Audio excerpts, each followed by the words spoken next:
మేమెంతో మాకంత. మేము యాచించే స్థాయిలో ఉండద్దు, సాధించే స్థాయిలో ఉండాలి.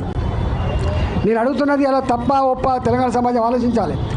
ప్రాంతీయ పార్టీలు కుటుంబ పార్టీలు అవునా కాదా? వాళ్ళు ఒకవేళ ప్రజల ఆశీర్వాదం పొంది ముఖ్యమంత్రులు అయితే, కుటుంబంలో ఎవరో ఒకరు ముఖ్యమంత్రి అయితే తప్ప ఇవాళ నేను ఆ పార్టీలో ఉంటే ముఖ్యమంత్రి అయ్యే ఆస్కారం ఉండదా? ప్రాంతీయ పార్టీలు అధికారం ఉన్నన్ని రోజులు కుటుంబం వాళ్ళే ముఖ్యమంత్రులు అవుతారు. కుటుంబం చేతుల్లోనే పవర్ ఉంటుంది తప్ప వేరే కులానికి కానీ, వేరే కుటుంబానికి కానీ, వేరే మనిషికి కానీ అధికారం వచ్చే ఆస్కారం లేదు. అది తెలుగుదేశం హయాంలో చూసింది మీరు, టీఆర్ఎస్ హయాంలో చూసింది మీరు. వేరే రాష్ట్రాల్లో కూడా ఇవాళ ప్రాంతీయ పార్టీలో అధికారం ఉన్న కాడ ఎవరున్నా కూడా మీరు చూస్తున్నారు. వారసత్వం లేకపోతే తప్ప, వారసులు లేకపోతే కుటుంబమే రాజ్యం వెళ్తే తప్ప వేరే వాళ్ళు వేరే ప్రసక్తి లేదు. దీని మీద ప్రజలు ఆలోచించుకోమని చెప్పి కోరుతున్నాం.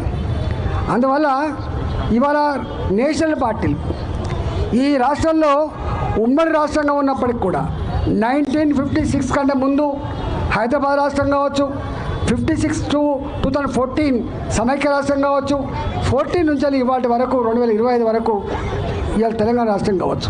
నేను అడుగుతా ఉన్నా, ఇన్ని సంవత్సరాలు అంటే 50 సంవత్సరాలు కాంగ్రెస్ పార్టీ పాలించింది. నేను మిమ్మల్ని అడుగుతా ఉన్నా, మీరు ఆలోచించుకోమని చెప్పి కోరుతా ఉన్నా, మరి 50 సంవత్సరాల కాంగ్రెస్ పార్టీ ఏలుబడిలో ఎందుకు ఒక బీసీ ముఖ్యమంత్రి కాలేకపోయిండు, ఒక ట్రైబల్ ముఖ్యమంత్రి కాలేకపోయిండు? దీనికి సమాధానం చెప్పగలని చెప్పి అడుగుతా ఉన్నా. ఇవాళ మనకు వార్తలు వస్తూ ఉన్నాయి, ఈ రాష్ట్రంలో 18 మంది మంత్రులు ఉంటారు, 15 మంది వచ్చినట్టున్నది, 15 మంది వచ్చినట్టున్నది, 3 మంత్రులు ఉన్నారు.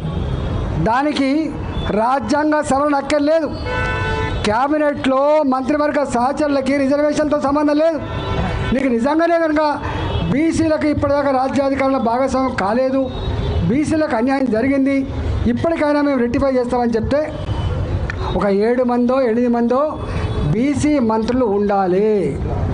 ఉన్నారా? 3 ఆ 3 కూడా ఒక బీసీ వెల్ఫేర్ ఉంటాడు, ఒక ఆమె దేవాదాయ శాఖ ఉంటారు, ఒకరేమో మత్స్యశాఖ ఉంటారు.